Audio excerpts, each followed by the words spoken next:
every time we've talked about this episode, it's been like, no, that's my favorite. Yeah. The reason it's a favorite is because of the sheer number of people who had come from a deep, dark place in the marriage.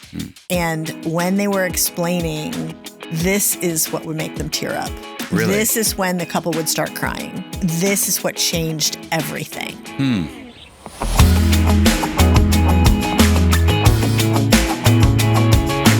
Maybe you've heard the phrase that in any endeavor that you get involved with, that you should always have a contingency plan. Have a backup, have a safety net, have a way that if things go south, you've got an exit strategy. Is that how we should approach marriage? Today we're going to find out that the pros, those that are highly happy in marriage, don't always see it that way.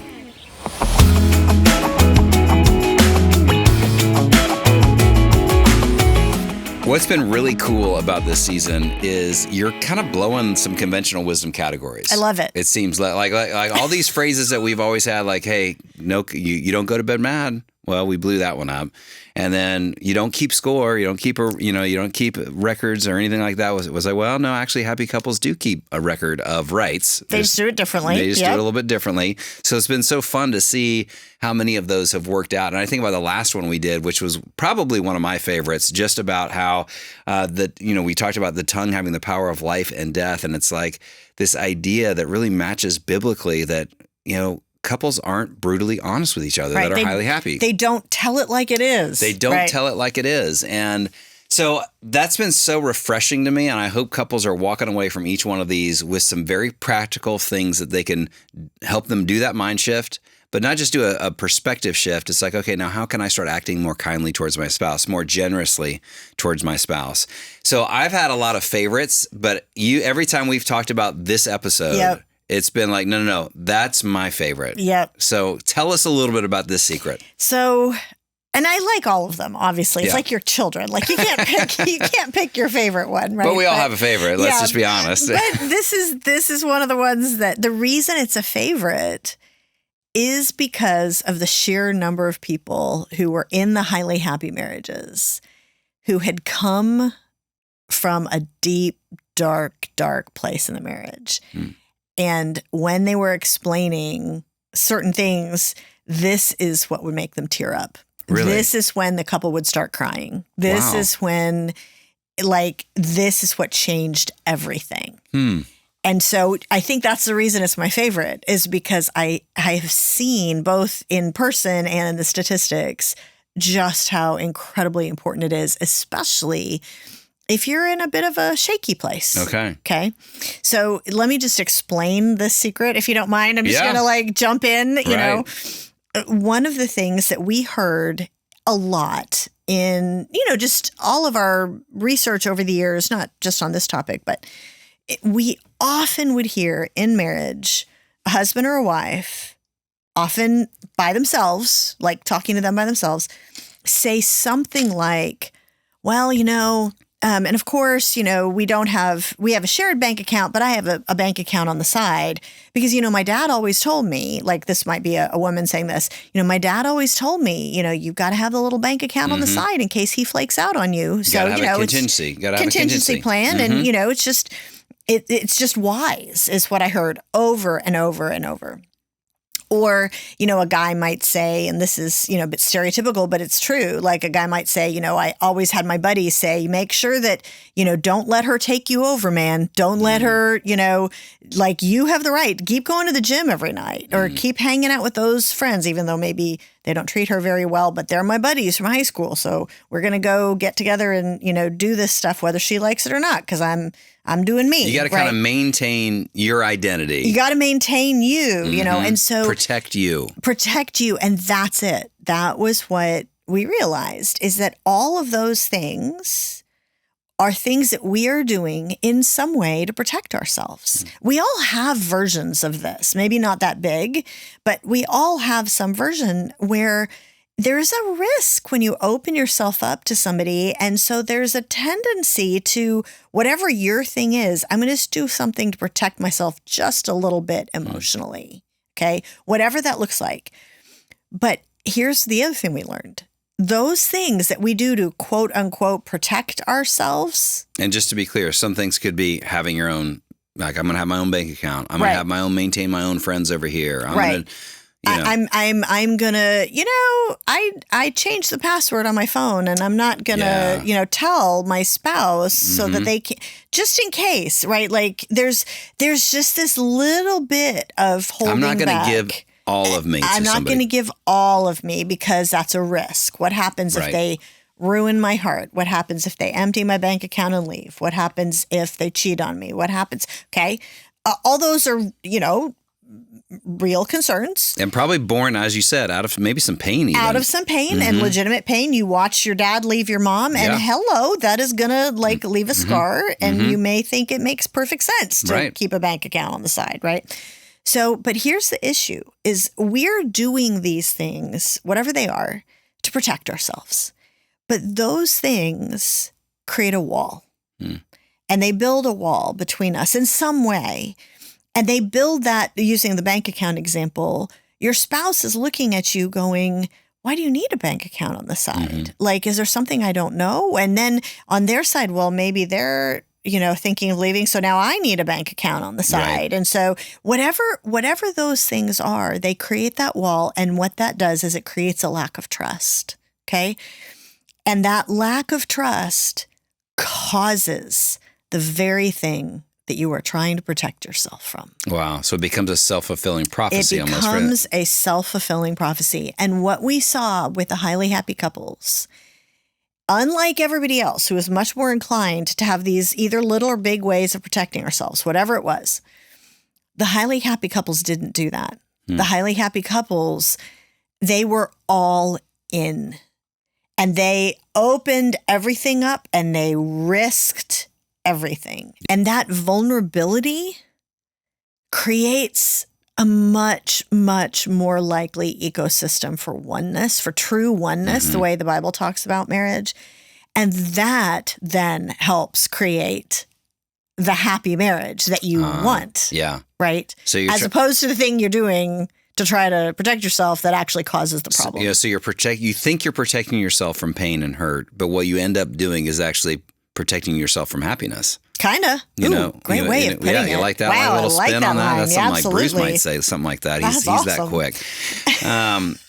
But I could hear somebody right now. In fact, I heard a comedian say it the other day. They were talking about, it's like, I don't understand why all my friends are wanting to get married. It's like I didn't go out and I decided to go skydiving, and I would not have gone skydiving if we got up in the air and he was like, all right, we're about to jump out of this. Grab a parachute. Now, just so you know, about 1 and 2 of these parachutes won't work. But hey, just grab one. I'm sure you'll be fine. Let's jump out. And so he's like, so how many? I know that all these marriages end with 50% divorce rate. Why would I sign up for that? Right. And so there's a lot of people that are going, or seems like most of the marriages I know aren't happy anyway. And so why wouldn't I protect myself? Why wouldn't I kind of go in with a little bit of a just in case plan, or like we like to joke about, like a go bag that spies would have. Like once their cover gets blown, I got to have something to get out of here. Yeah, exactly. And so I hear that, and I even like how you phrase this secret as highly happy couples get in over their heads. Like there is a sense of, I don't even know how this is going to work out, but I'm all in. But there's a part of the culture, especially now, that's going, but that doesn't make sense. Like statistically, logically, I need to protect myself. Yeah. And listen, I get that feeling, right? I mean, many people understand that slight skepticism or big skepticism, especially if your parents got divorced, and woof, there's an issue often that you're having to really work hard to be all in and to trust.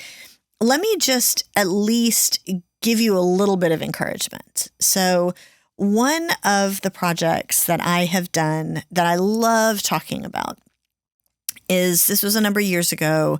I did an 8-year research study. Like, unlike these kinds of research studies where I'm interviewing people and surveying people, this was a secondary research study where I was essentially diving into the divorce statistics. So just to hear that 8 year. Yes. 8 year. I don't even like to do like 8-day research projects from back in high school where we had to do research papers. Yeah. I would do maybe 8 hour, like the night before. That's when I got my research papers done. I don't know about anybody else in the booth. No, Ely, she was probably a preparer. Bruce, he pulled some all-nighters. He did. I'm sure Yeah, he did. I'm sure. You're doing an 8 year. Yes. It was that complicated. Really? It was that, like the ability to understand what is going on, what the truth is. Mm-hmm. All the data about marriage and divorce and happiness, it is really, really complicated. And there are no, by the way, anyone who says, there's a simple answer, there's a simple number, they're liar, pants on fire. Like that is not the case. And I spent years interviewing and talking to the different demographers and trying to understand what I was hearing. But let me just give you the upshot of that study. And the numbers, by the way, have changed a little bit since the book came out, but in general, they're all better. Oh, that's good. Yeah. So the bottom line is that this conventional wisdom that we have that marriage is in trouble is not true. There's this feeling that somehow we've managed to break this institution that God created. Right. Right. Yeah. Well, I mean, I hear pastors say all the time, like 1 in 2 marriages in church. Yeah. And it's not true. Wow. Okay, so we need come on, pastors. Let's get some research. Read Shaunti's book. I used to say that from the stage too. Mm-hmm. Like it just was such conventional wisdom. Here's the bottom line, and I'll try to do this quickly. But this is a passion of mine. So, somebody is probably grabbing a pen right now, and I hope you do grab a pen to write some of this down because it's really important to actually get the right information out there. The bottom line is that the conventional wisdom is based on a whole lot of misunderstandings and urban legends, basically. Mm-hmm. And the biggest misunderstanding is that 50% of marriages end in divorce. That has never been, we've never as a society ever gotten close to that number for society as a whole. Now, there are some high-risk groups that have hit that rate, okay? Like if you get married as a teenager, I think it is actually a little bit higher than 50%, okay? But for society as a whole, no. And here's the reason that we think this. It turns out that most of the time when you hear that Professor so-and-so of university such and such is projecting a 47% divorce rate, mentally take a big red pen and circle the word projects. Okay, it's an estimate, right? Saying where are we going to get, right? And we've never hit it ever. And that came about in the 1970s with no-fault divorce, where suddenly you can get divorced just because you wanted to, right? And so there was this massive spike in divorce, and it hit a peak in 1980 because everybody saw that it was like kind of chaotic. But what happened at that time that is now filtered through our understanding for the last 40, 50 years is that the demographers of the day were looking at that massive spike in divorce rates. It was going up at this really steep rate. And they went, oh my gosh, if this keeps up, we're going to hit 50% someday. Right. But in 1980, the divorce rate started coming down. And it's come down more than a third. I think it's close to 35 or 40% at this point that it's come down. Anytime you hear somebody say, well, with divorce rates rising, no, they've been falling since 1980. Yeah. And actually the divorce rate today is probably, depending on how you look at it, it could actually be better than it was before then. And are you saying primarily America, or is this across? This is actually across, from what I could tell, the Western world. I've done the study now, obviously in great detail in the U.S. I've also looked at Canada. I've also looked at England, and I think I did a little bit of looking at Australia, all English-speaking countries. Where I could get easy access to the statistics. And it's a trend in most countries. And the key reason this is so important, because I can see some of you falling asleep right now as you're listening to this and listening to the data. Here's the reason this is important is that if you go into marriage believing that you have a flip the coin chance of it ending, you are starting your marriage subconsciously with a feeling of futility about the institution of marriage. Right. And instead, yes, divorce rates are still too high. The best number that I can give you is these are Census Bureau numbers, 71% of people were still married to their first spouse. Okay. Okay. And the 29% who aren't still married, that includes everyone who was married for 50 years and their spouse died. Okay. That's not even the divorce rate. So that's death it could be widowers. And divorce. Wow. Correct. And so if you look at, okay, what's the rate of widowhood? It's about a 14% rate. There's some other factors. You can kind of squint sideways and say maybe there's about a 25% divorce rate for first marriages. Okay, still way too high, but it's a universe different than 50. Than 1 out of 2. And so you can look at your situation this is on average and say, on average, even when I'm having trouble, we're going to make it. Like most people do. And most people's marriages last a lifetime. Now, there's also the good news that that's the average, and that most of the things that give you like a much better number than average are things that apply to most of the people listening to this. For example, if you're a churchgoer, the rate of divorce is not the same in the church. It's dramatically better, somewhere between 30 and 50% better or more. If anybody listened to the Brad Wilcox episode, they will have heard that. Okay, this is not just me. This is all demographers know this. So if you are a churchgoer, and by the way, if you're listening to this and you've been married more than 4 years, your divorce rate just plummeted. Really? Yeah. So as long as you made it 4 years and you go to church, your divorce rate is tiny. Right. Okay. So the bottom line for all of that is just to be aware that so often we're going in protecting ourselves for what we think is statistical like validity, and it's wise, and it's not. It's all based on conventional wisdom that's not true. Right. Which, again, it's like you look back, and I like how so many of your stats support Scripture. Genesis 2, God lays out a plan for the first couple. He says you're to leave. You're to leave behind those things that you think are going to protect you, your parents. It could be bank account. It could be your friends. I'm going to leave that behind for what purpose? And that word leave means forsake dependence upon. That means I'm not going to depend upon. I am going to risk. I'm not going to depend upon my parents or my family of origin or my friends or my bank account. Those are all good things. Those are all great things. It doesn't mean things. you leave and say, see ya, sayonara, whenever. This was an agrarian society. That meant you went to the next tent besides your parents. So it wasn't meaning I am going to like never talk to them or move to a different state. It meant, no, I'm forsaking dependence upon. This is my home. I'm gonna join cleave, which means bone clinging to flesh. This is the old KJV version of Genesis 2, 24 and 25, where you see this passage, and it's like bone clinging to flesh. That idea is like bone was never meant to be separated from flesh. When that happens, it causes irrevocable damage.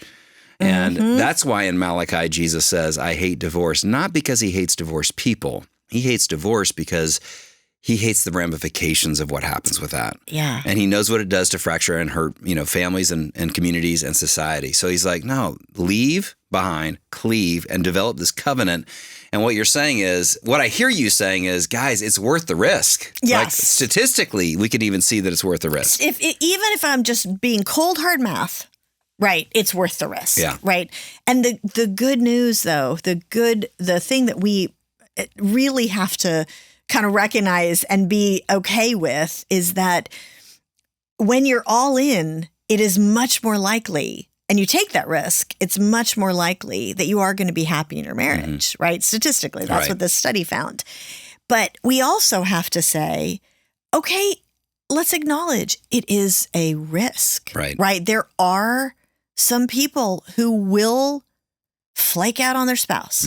One of my best friends has been a single mom now for many years because her husband, who was, everything at church and like totally involved in Christian community, and we would have said was solid as a rock, leaves her with 5 children. Wow. And she had no bank account on the side, right? Like she had not protected herself. She had done all the right things. She was all in. And it was hard, and it still is hard today, 15 years later. Right. And that is an example of where we have to go, okay, it is a risk. We have to acknowledge that. and yet say, yet it's still how God designed it to work, right? Like this is still what God asks us to do, to open our heart and to be all in. Right. To get married, we were talking with our producer on this, Bruce, about it. And he's like, man, to be married is opening yourself up to being vulnerable. And being vulnerable always carries this inherent risk. And he talked about being hurt. Of being hurt. And it comes with loss. It comes with a sense of, man, I could damage my heart significantly. And he quoted from Peter, where Peter was talking about, don't be surprised at the fiery troubles that you could go through in this world. It's a broken world. It isn't a Genesis 2 garden world. It is now, yes, when you leave and cleave, it doesn't negate God's plan and design. But what it does now is that we recognize and accept reality. The reality is I could really be hurt. I could really find the sense that I could be hurt and hurt deeply, just as your friend is going through, that what she's dealing with. But that doesn't mean we shouldn't have this option, this posture of, I'm not going to give myself an out though, because I want this thing to work. And if I protect myself from pain, that it's making it less likely to work. Well, and also to realize that this is what God asks of us. And ultimately, we're trusting God, not our spouse. That's right. And I like what C.S. Lewis, which, of course, it's a Christian podcast. We have to obligatory have at least one or two quotes from C.S. Lewis in this season. And he says this, about love. To love at all is to be vulnerable. Love anything and your heart will be wrung and possibly broken. If you want to make sure of keeping it intact, you must give it to no one, not even an animal. Wrap it carefully round with hobbies and little luxuries. Avoid all entanglements. Lock it up safe in the casket or coffin of your selfishness. But in that casket, safe, dark, motionless, airless, it will change. It will not be broken. It will become unbreakable, impenetrable, irredeemable. To love is to be vulnerable. And I can hear people right now going, yeah, but I know this person, like your friend, and I know this pain. And that's true. And that's why in a broken world, God does give provisions for extreme situations. Yeah. But again, remember, those are extremes. Even statistically, according to average, they happen to be extreme. And even in those situations, I would say, I've got some good friends of mine, Tim and Kathy, who have been on podcasts and just wrote a book called Sex on Their First Date. It was called Sex on Your First Date. And they started their relationship all the wrong ways. They did not do it God's way. They had addictions in their marriage. They had adultery in their marriage. They had abandonment in their marriage. They had all the big A's that have the provisions that God gives us. Like, yeah, that might be the reason why you need to get a divorce. And I recognize that in a broken world. At the same time, if you give yourself up to the idea that, well, maybe God can redeem even those situations, and you say, we're going to be all in. Now Tim and Kathy are going around the country and they're sharing their story as a miracle story about how they said, you know what, we're going to re-up. Even though we've been through and we've hurt each other deeply, and you acknowledge the pain, you seek repentance, you find forgiveness, you build trust again. All of that, listen, that takes years. It's not overnight. We're not trying to sugarcoat any of this. I'm just trying to say, though, that when you have the all-in mentality, that we're going to decide, back in that old story of Cortez when he burned the ships, it's like, when they came to the New World, they're like, we're not going back. We're going to, and I think the word we found out, that really didn't happen. He probably scuttled the ships. He probably dropped them and sunk them, all of that stuff. But the mentality's right. It's like, we're in it for the long haul. And Tim and Kathy now are this incredible trophy of God's grace. Yeah. Because they said, we're not going to let those things define they're in our past. We're not going to let them define our future. Now, Tim and Kathy have this great story of grace, and they're trophies of God's grace. And so, again, people hearing that are going, yeah, but that didn't happen to me. Yeah. And in that sense, it's like, man, we're sorry. It is a broken world. That's hard, And it doesn't mean, though, that your mentality of being all in that situation is still getting hurt. Like I would encourage you that if God does allow another marriage to come into your life, it's like you still want to leave and cleave, right? Yeah, we heard that so often from people we interviewed in second marriages, right? Like that was the big thing that they had to overcome. And I know that there are people listening to this in a second marriage who are nodding and going, you got that right. Like, because there's a tendency to absolutely, even more so, try to protect yourself. And yet that is one of the things that we heard from really most successful marriages, whether they were the highly happy ones or not, is especially in that second marriage, just fight that temptation. Fight it. Be all in. It seems like whenever you listen to a podcast about marriage, somebody's going to bring up date night. And if you're like me, you can get a little bit stressed out because it's like, oh man, now we got to go on a date. What am I going to do? Oh, dinner and a movie. I kind of run out of ideas. And so that's one thing I love about Family Life is that we're trying to help couples actually build momentum in their marriage. And one of the ways that we've done that is create the Dates to Remember date pack. It's awesome. It's 3 dates in one box. It's like a date box on steroids. And it's not one of these things that just has cool things to do. It actually has a game. It has questions. It has a little bit of content that really helps you have the conversations you most need to have, but probably aren't having. So if you want to elevate your dating game, you can find it on FamilyLife.com in our shop. Or if you look on Amazon, you can look up Family Life Dates to Remember, and you'll find it there.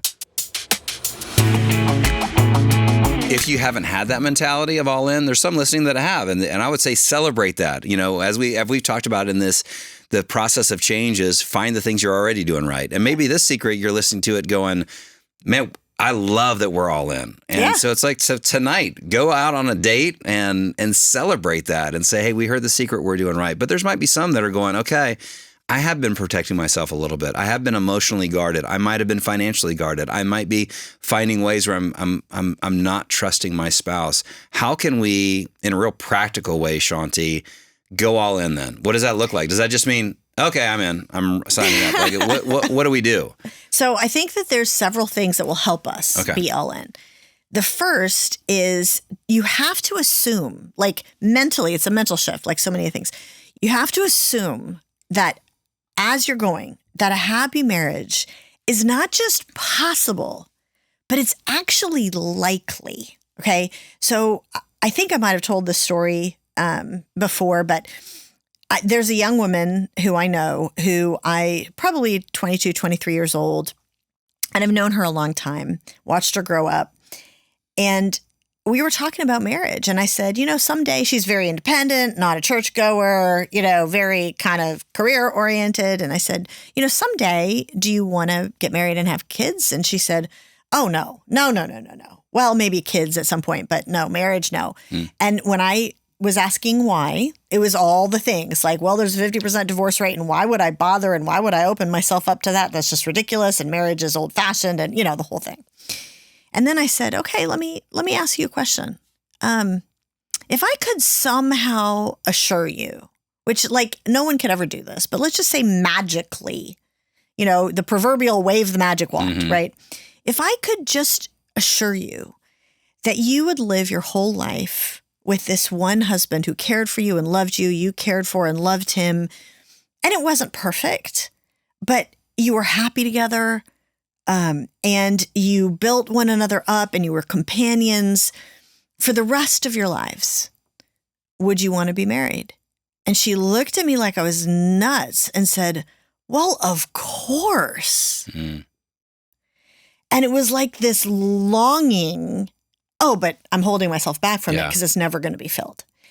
And what I told her, and I'll tell people listening to this, is it's not just that, it's most marriages last a lifetime. It's actually that most marriages are strong and happy for a lifetime. Yeah. When I ask people in coffee shops, what percentage of marriages do you think are happy? The average answer is, I think probably 30% of marriages are happy. And they are completely blown away when I'm like, every single study that has ever been done has found that the number revolves around 80%. Yeah. Around 80% of marriages. People just generally, most of the time, enjoy being married. Now, there are hard marriages out there. There are times when things get really tough. But the bottom line is we need to know that a happy marriage is the way God designed things to work. Right. And it's not that like it's impossible. It's actually very likely. Right. So that's the first thing to going all in, is debunking that idea in ourselves. Well, and that's huge. Like, let's not undersell that. That's really, really significant, because if my mindset is that I don't think I can accomplish something, I don't even want to try. Right. I don't even want to do it. But it's like anything that I've ever done in my life. If I see somebody else do it, and then they come back and they're like, actually, that was fun. That was a lot easier than I thought. Whether that's climbing a mountain, or going on a hike, or water skiing, or skiing down a mountain. When somebody else has gone before me and said, not only is it possible, but I actually had fun doing it, then hey, let's go. In fact, let's go together. And I think that's one thing maybe that Satan has done to cloud our judgment, is just putting this perception that marriage is a ball and chain. Yeah. It's miserable. We love having shows about weddings, but every time somebody gets married, it's like, now their life has changed. Now you've lost all the fun. You better get all the fun out before you get married. There was a period when For Women Only and For Men Only, my best-selling books, were selling a bazillion copies, and I was getting all these calls from Hollywood. Okay. Would you be interested in doing a reality show about, whatever? Right. And I was actually going, because, there's all these, like you point out, there's all these shows about the wedding. Right. Say yes to the dress. There's all of that, right?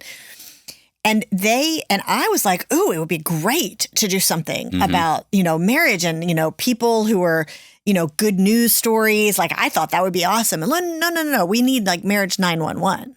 We need a show on solving the problems because of all the problems out there.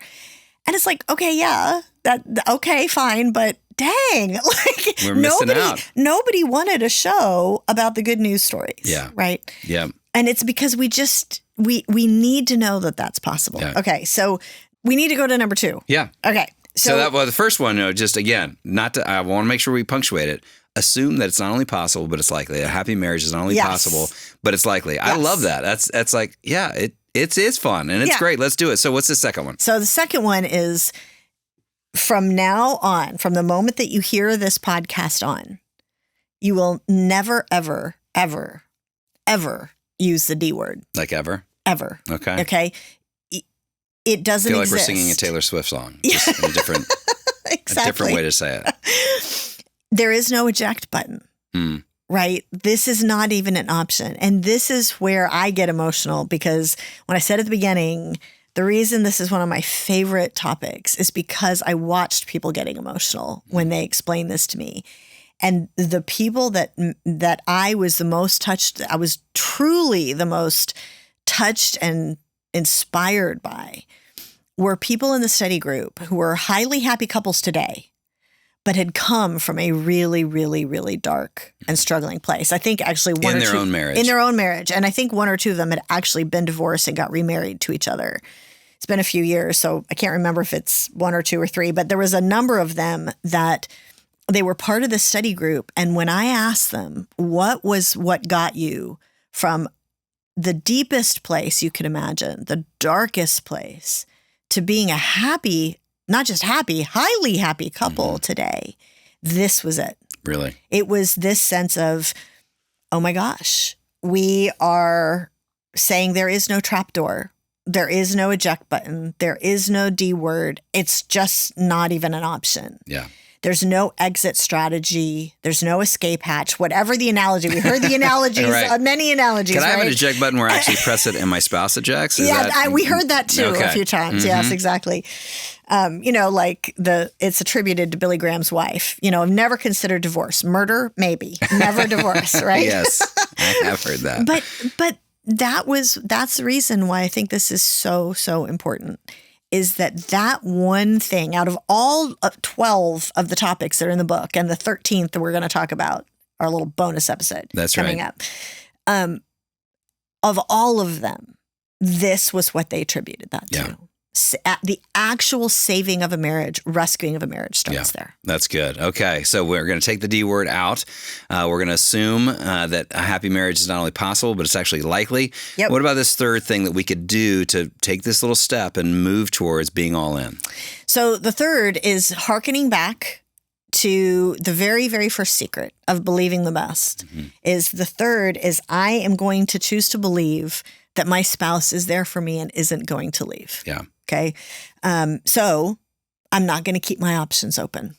I'm not going to do the things. I'm not going to fantasize about who could I have married or. Yeah. So maybe I'll just, I'll go back to the old flame on Facebook and just connect and, or plenty of people listening to this are like, I would never do that. Okay. But, do you have that bank account on the side or do you try to protect yourself in some other way? Whatever those things are, don't keep your options open. And let me give you an analogy so you can see how big of a deal that emotional shift is. This is a silly little example, but suppose that you're with a friend back in high school and your friend is like, when you want to come over and watch movies, we need to babysit my younger sibling. And you're like, okay, maybe. And you're thinking, okay, but maybe this other friend group might be going out and doing something. Doing something more fun than doing babysitting. Something more fun, yeah. And so you're like, okay, maybe, I'm not really sure. But now Friday night comes. So your friend says, are you coming over? Okay, I'll come over. It's possible I may need to do something, but, I'll come over and, maybe we can hang out. And then the whole time that you're there, you're kind of looking at your phone, looking for your text messages. Is the group getting together for a movie? Right. Are they getting together? Do I have a better option? Do I have a better option? And let me ask a question. How much are you enjoying the time with your friend? Right. Now picture completely different. Your friend says, you want to come over? And you go, yeah, okay. Right? Like you've foreclosed all other options. You're not looking at your text messages. You're not whatever. You're fully engaged with what's going on. How happy are you? Way happier. Much. You are much more into. You're not even thinking about this other thing. That's the way it works in marriage. Is when you mentally set aside all the things you would do to try to protect yourself and keep your options open. When you do that, set that aside, much, much happier. Yeah. All right, Shaunti, I can see why this is one of the most exciting ones. I finally have I convinced you? Yes. Okay. And you might have won me over because it was so fun to talk about. And so as we think about this, is if you're out there going, okay, I want to be that couple that goes all in, and you're realizing that you're protecting yourself from the very thing that you long for, which is I want to feel one with my spouse, right? I think we've given some real practical things. You want to start by assuming that a happy marriage is not only possible, but it's likely. You can wake up every day. You can wake up tomorrow and go, you know what? We're more than likely going to have a happy marriage. We can build towards that. We can build towards it. Yep. We're going to stop using the D word. We're going to take that out of our vocabulary. I'm going to start believing that my spouse is there for me and isn't going to leave. And so I'm not going to have my options open.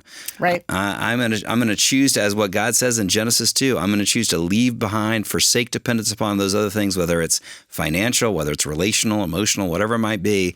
I'm going to transfer that and cleave to my spouse. And I think this last idea is just something that I hope our podcast is helping you with, is that, well, we still need to work at it. Yeah, that's number 4. All right. It doesn't just happen. Oneness just doesn't happen. It takes some intentionality. And so I hope that maybe you're listening to this season and going, what are the 1 or 2 secrets I need to apply? We talked about how in the very beginning, you're not going to be able to hit all these all at once.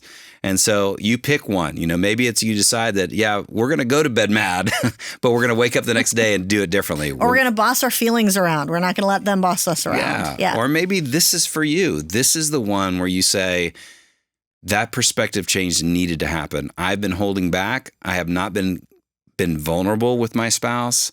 I'm going to actually risk it. Yeah. I'm going to go all in. And if that's you, there might be something here that would be a little unique for you to do. If you've realized that you've been holding back and that you guys have not been somebody who's been all in and believing that you want to be in over your heads, as you like to say in The Secret, you might want to renew your vows. Yeah. Look back over and go, you know what? This is a covenant. This is modeling how God feels towards his children. God chose to forsake everything, even his own son, to pay the penalty for our sin on the cross, so that he could be all in with us, so that he could decide that I'm going to covenant, I'm going to choose to be faithful to them, even if they're faithless to me. And that's exactly how, when we love one another, that's why marriage is called a covenant, is it models that same covenant love of God. When we do that same love towards our spouse, we get the very thing that our heart longs for. Yep, exactly. We're drawing, and the idea of renewing your vows, if you're taking a step, draw that line in the sand. Yes. And you will always know this is the day that we step beyond that and we have a new way. Yep. And I just want to pray for couples that are out there right now, if that's all right. Yeah, as absolutely. We close down. Do it. Father God, we do thank you for any couple that's listening that is going through a tough time. I pray, Lord, that they would look to you. They would recognize that you have made a covenant with us, that you sent your son, Jesus, to die on the cross for our sins, to sacrifice so that we could live the life that we don't deserve, so that we could have a relationship with you, and so that we could be all in with you. Thanks for being all in with us. And Lord, I pray for those couples that maybe now is the time where they're going to go, it's time to be all in together. And I pray that you give them the strength and the courage to go against the culture and everything that the culture's saying, and to trust you, and to trust that the words that you penned in Scripture so many thousands of years ago are still true today. Thank you for loving us in that way. In your name, amen. Shaunti, thank you so much for this. I'm looking forward to that next secret.